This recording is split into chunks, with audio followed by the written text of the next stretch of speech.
¿qué consejo se le puede dar a un joven o a una jovencita cuando ya están en edad de tener novio, de tener novia, de pensar tal vez a futuro, proyectarse en construir una familia o en casarse? Y considero que hay varios consejos que son importantes, pero en este punto yo quisiera solamente resaltar dos cosas que pienso que son muy esenciales. Primero que nada está ese famoso versículo que yo creo que todos lo hemos conocido, del yugo desigual, y lo tengo aquí justamente para responder la pregunta.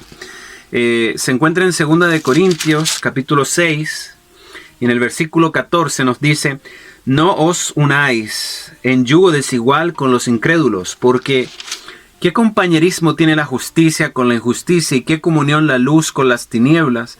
¿Y qué concordia Cristo con Belial? ¿O qué parte el creyente con el incrédulo? ¿Y qué concierto tiene el templo de Dios con los ídolos? ¿Saben? Yo siempre he oído dentro de nuestra iglesia de que se habla de que este pasaje especialmente se habla de que no debieran haber uniones entre cristianos y no cristianos.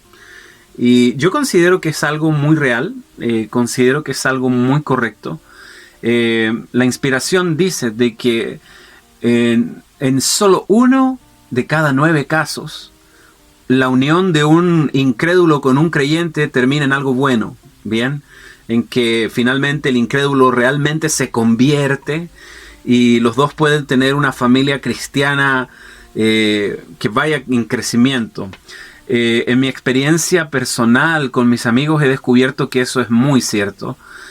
Conozco tal vez 1 o 2 matrimonios en los cuales el joven ingresó de alguna forma a la experiencia del matrimonio, y este matrimonio empezó a crecer en gracia y empezaron a crecer, y él finalmente se entregó a Cristo y siguió perteneciendo a la iglesia, y el matrimonio fue creciendo y creciendo. Pero en el caso, es un caso dentro de decenas de casos que hemos conocido durante todos estos años, en que normalmente es la persona de fuera de la iglesia la que arrastra al creyente hacia afuera.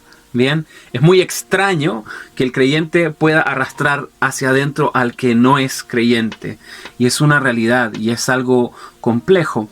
Pero yo creo que en primera instancia debemos tener en cuenta este concepto muy bajo de lo que es el yugo desigual y aplicarlo. Simplemente si yo veo a alguien que no pertenece a la misma iglesia, en primer lugar debo ya tratar de desecharlo. Eso es una opción, o sea, ni siquiera pensarlo, sino simplemente si en mi iglesia no hay nadie, esperar hasta que el Señor coloque una persona adecuada y entonces ir con cautela. Porque déjenme decirles algo muy interesante, pero el yugo desigual no termina solamente allí, es algo más profundo. Yo vivo en una zona rural, en una zona aquí de campo, y hace algún tiempo atrás todavía se utilizaban bueyes para arar la tierra. Y cuando tú vas a arar la tierra, el yugo, me imagino que saben qué es lo que es un palo, ¿verdad? Que tiene una forma para poder estar en el cuello de 2 animales que arrastran entonces la máquina de agricultura y el arado para poder hacer los surcos en la tierra. Pues cuando se habla de yugo desigual se refiere a tener 2 clases diferentes de animales atados en el yugo. Bien, o sea, un buey y un burro, un caballo y no sé, ¿me entienden? Una vaca, se refiere a eso. Ese tipo de combinaciones no resulta, porque los animales tienen que ser más o menos equilibrados en su tamaño o en su forma, porque el arado se tuerce y no logran trabajar, no logran arar decentemente si son animales diferentes. Y en este punto creo que el yugo desigual a veces también tiene que ver con jóvenes de la misma iglesia. O sea, el yugo desigual puede que sea fuera de la iglesia, pero también dentro de la iglesia se puede aplicar, y esto yo lo he visto muchas veces. He visto jóvenes muy misioneros, jóvenes que hacían la obra de Dios y que se movían por un lado, salían a dar estudios bíblicos, enseñaban la palabra de Dios y se casaron con una mujer que era más bien casera y que solamente quería tener al marido en su casa y que quería solamente vivir para sí y no ser obra misionera. Y en ese punto He visto varios de mis amigos que terminaron apagados y todo el espíritu misionero se les terminó porque no, es que tienes que pasar tiempo conmigo y tienes que pasar tiempo conmigo y tienes que pasar tiempo conmigo. Y finalmente se acabó la obra misionera y se acabó el misionero porque finalmente se apagó dentro de una casa en la cual él no tenía las ganas de estar. Grandes instrumentos de Dios se han apagado allí, en ese punto. Por el otro lado, he visto mujeres misioneras que iban, asistían y se iban hacia un lado y entonces hacían obra misionera y se iban allá y ellas estaban listas y prestas para entregar la palabra, un servicio, una ayuda. Pero cuando se casaron, de pronto el esposo... He visto casos de gente celosa, ¿no? Que les dice, no, ¿para dónde vas? ¿Y por qué estás tanto tiempo en la iglesia? ¿Y por qué estás saliendo tanto? ¿Y con quién saliste? Y aquí, y finalmente la misionera se apaga hasta que finalmente se termina convirtiendo en una persona común y corriente, coartando todo el potencial misionero que tenía esta persona. Y debo decirlo, puede sonar un poco fuerte, pero hay veces que dentro de los mismos creyentes, en estas uniones que son desiguales entre una persona que tiene espíritu misionero y una que no, termina siendo una trampa para poder coartar el potencial que tenía una persona. Por otro lado, conozco parejas misioneras que en realidad son una maravilla. Yo he visto a un pastor muy querido que conozco con su esposa y los dos parece que los dos fueran pastores, ¿no? Porque yo he visto y el pastor predicando en un grupo pequeño mientras su esposa con los niños en otro lado y se reparten los niños y él se va con un niño a predicar por acá y ella se va con otro niño a predicar por acá. O conozco otros dos que son muy cercanos a nosotros que abandonaron todo juntos para hacerse misioneros juntos y se mantienen trabajando unidos. Y ahí va un punto, eso es un yugo parejo, un yugo igual, donde pueden trabajar parejo y pueden surcar bien la tierra. Siempre miren, si ustedes son misioneros, tienen perspectivas misioneras, busquen a alguien que tenga las mismas perspectivas. No necesariamente tiene que ser igual a ti, no necesariamente puede tener los mismos talentos, pero debe ser a alguien que le guste lo que tú estás haciendo. En el caso mío, pues yo me casé hace varios años y en mi familia hemos adoptado la música como un medio de vida. Y si mi familia no hubiera adoptado ese medio de vida conmigo, pues hubiera sido muchísimo más difícil el ministerio que yo llevo hasta este momento. ¿Sí?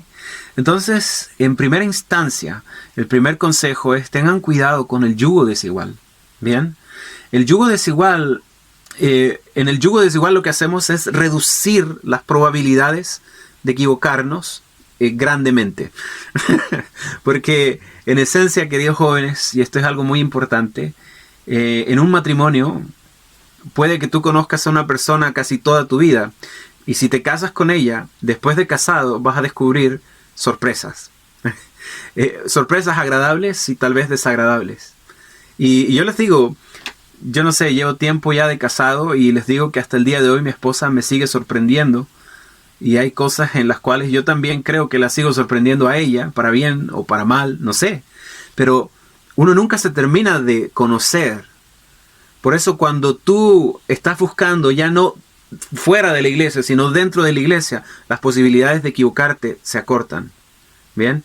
Y después cuando tú buscas gente más afín a lo que tú crees dentro de la iglesia, se reduce un poco más todavía la probabilidad de equivocarte en este camino. Bien. En segunda instancia, para responder esta pregunta, lo voy a resumir. Traten de saltarse, por favor, el truco satánico del galanteo.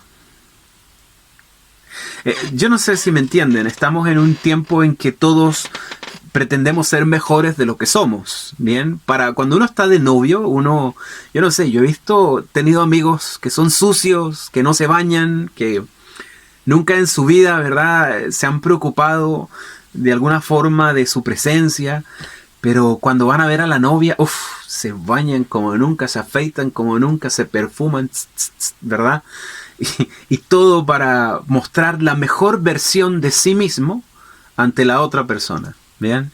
se compran ropa que en su vida se comprarían solamente para impresionar a la otra persona. Lo llevan a comer o la llevan a comer a algún lugar para llamar su atención y para que ella diga, wow, este hombre sí me puede mantener y me puede dar algún lujito por aquí y por allá, ¿no?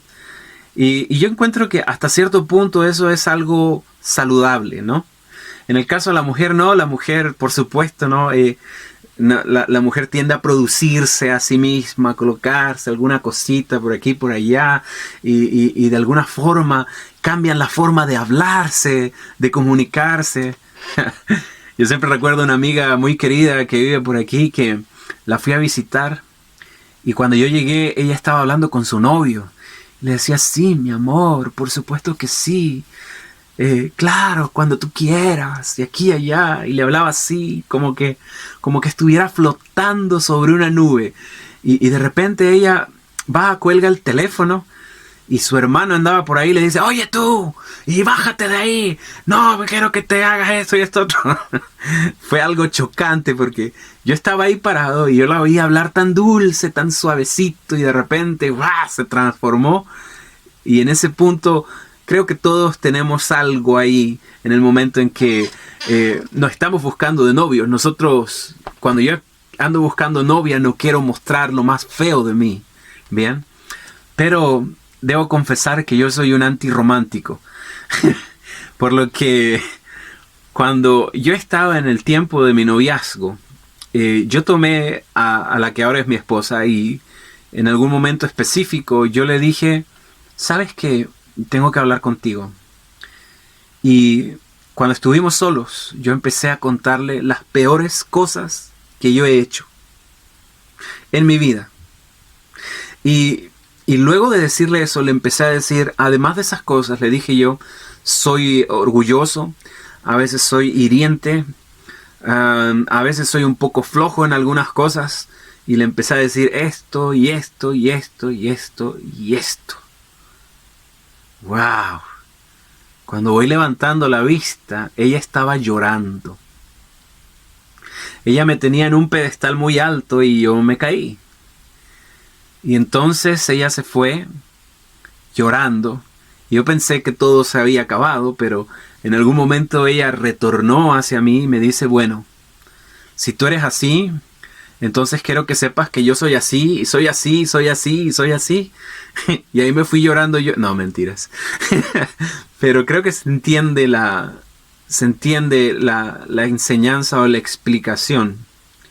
Cuando yo entré al matrimonio y a esa experiencia, en realidad no había mucho que esconder. Yo me había presentado a la que ahora es mi esposa simplemente como soy, con mis defectos, con mis grandes defectos, entendiendo que soy un pecador y que necesito de la gracia de Cristo. Por tanto, eviten, ¿saben? Les voy a dar esta recomendación que es muy importante. Eviten el juego satánico del galanteo. No se disfracen, no lo necesitan. Preséntense como son a la persona, sean honestos, ¿bien? Dejen ahí que las compañías de celulares ofrezcan planes y cosas maravillosas con publicidad y marketing, pero nosotros no nos vendemos. Nosotros tenemos que ofrecernos como lo que somos, pecadores en construcción, ¿bien? Así como cuando tú entras a una página que todavía no está terminada y dice, disculpe las molestias, estamos trabajando para usted. Eso es lo mejor que podemos ofrecer.